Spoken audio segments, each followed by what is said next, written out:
Hey everybody, we are now week 3. Start talking about chapter 2.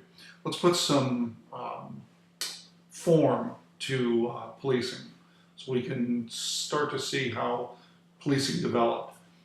This chapter will talk about early social control. Um, the chapter itself talks about informal and formal social control, and this is where the family is really became the important part of adhering to cultural norms and standards. Laws were centuries, millennia away from starting to really be developed and enforced throughout much of the world. Some isolated areas, you had laws which we'll talk about. In a few minutes. The initial laws and codes that you see are Lex Talionis, the Code of Hammurabi, and Virgil's formations for the Greeks. Kind of go through the stuff that we have, the timelines, just so you kind of have an idea of this early social control. From this pretty disorganized social control, we moved to the family as that agent of social control, with things like kinship policing.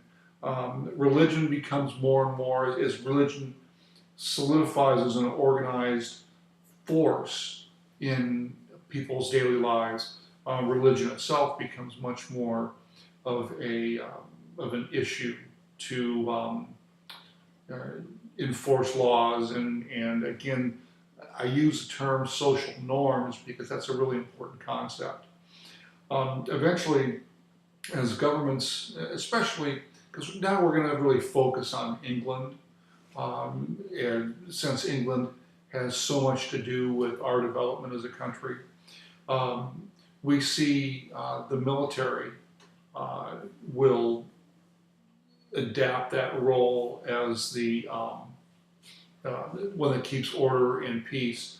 But understand though, I mean, this led to one of the first major types of corruption that you see, and that's political corruption, because the military was there to enforce the king's rule. It wasn't there to make fair and just determinations.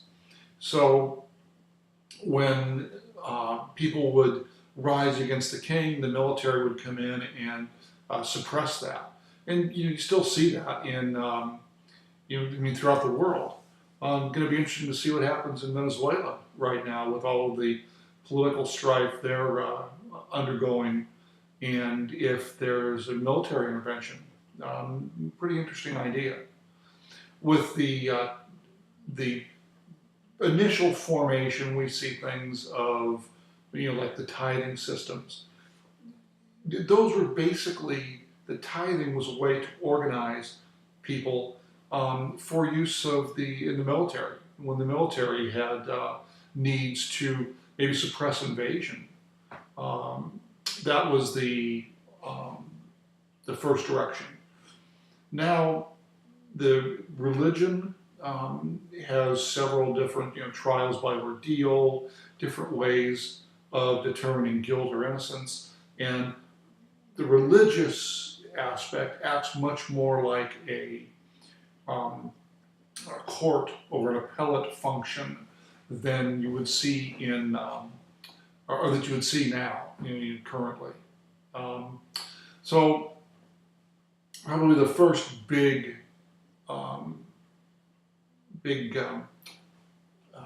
movement was the Norman Conquest, and when Bill the Conqueror arrived, it was really the beginning of, we see organized large-scale government.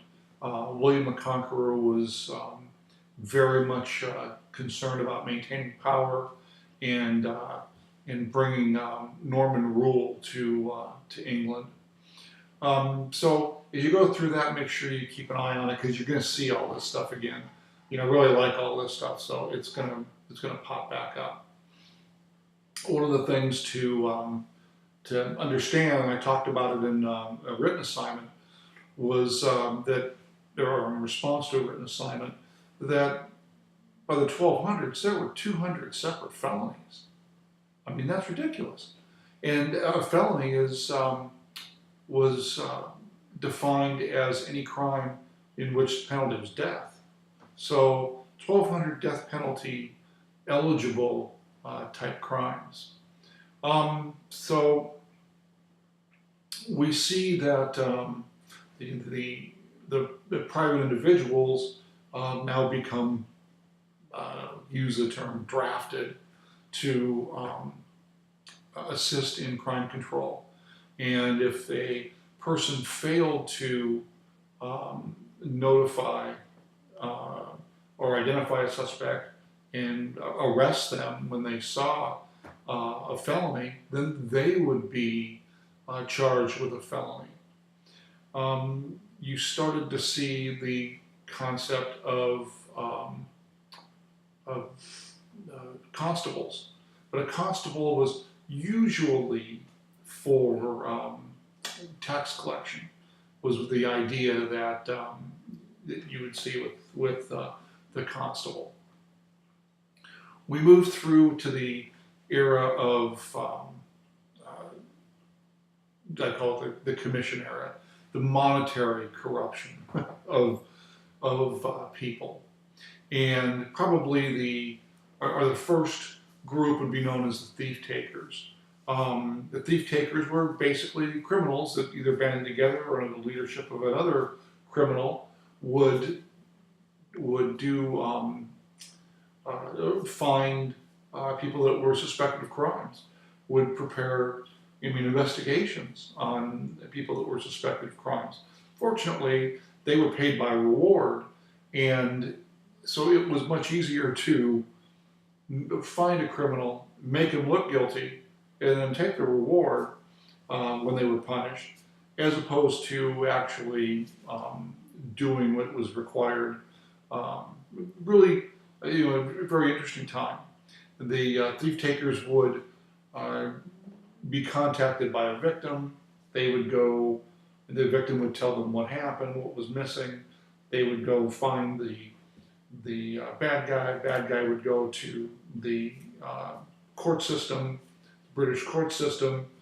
Then the victim would have the ability to buy back his materials or his loss.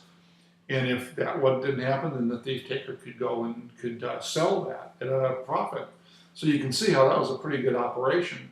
In fact, it was so good, there was one guy by the name of Jonathan Wild, the thief taker general of England and Ireland. And he made quite a living. He did so well in collecting property that he had to keep warehouses in France to keep the property in, keep excess property in. Of course, he ended up accusing the son of a noble of some wrongdoing, and unfortunately, the nobleman took exception to it, and he was executed. So it was, you got to be careful. Kind of the first attempt at real legitimate approaches was John and Henry Fielding. They started a group called the Bow Street Runners. And Bow Street Runners are really famous for several different kinds of things when it comes to the development of investigative services. They would solicit people to come to them and file crime reports. They would publicize these crimes. They used horseback for a function of patrolling. So the runners were thief takers, but there was some level of an attempt to keep people honest and to not allow it to dip too far into corruption. But with the thief takers in general, and people like Jonathan Wild, the government saw that there was a need to attempt to legitimize policing in some fashion to prevent crime. And you'll see that's a really important concept, is getting people to uh, look at, or getting the government to look at crime and then start to become involved. And we'll talk about the Middlesex Justices Act, talk about attempts at policing, especially where you had trade and commerce involved, and that leads to the eventual end of this private policing, and because of the corruption, and leads to the civilian, not military government, but the civilian government becoming involved. The most famous was Robert Peel, basically the Secretary of State of England in the 1820s, and Parliament passed an act called the Metropolitan Police Act in 1829, which established a federal police agency for England. And the discussion we'll talk quite a bit about that in the reading, but then also in the PowerPoint, the slide deck. Pay great attention to that, because Peel has a huge influence on policing today, and he became kind of a poster child, so to speak, of community policing and some of the things that he had to say. You may see something about that this week in the assignments. So make sure you take a look at the Metropolitan Police Act, and understand that that's going to be something that's going to be very, very important in the balance of the semester, and you'll see hints of it. Next week we'll get into the history of American policing. So with all of that, I will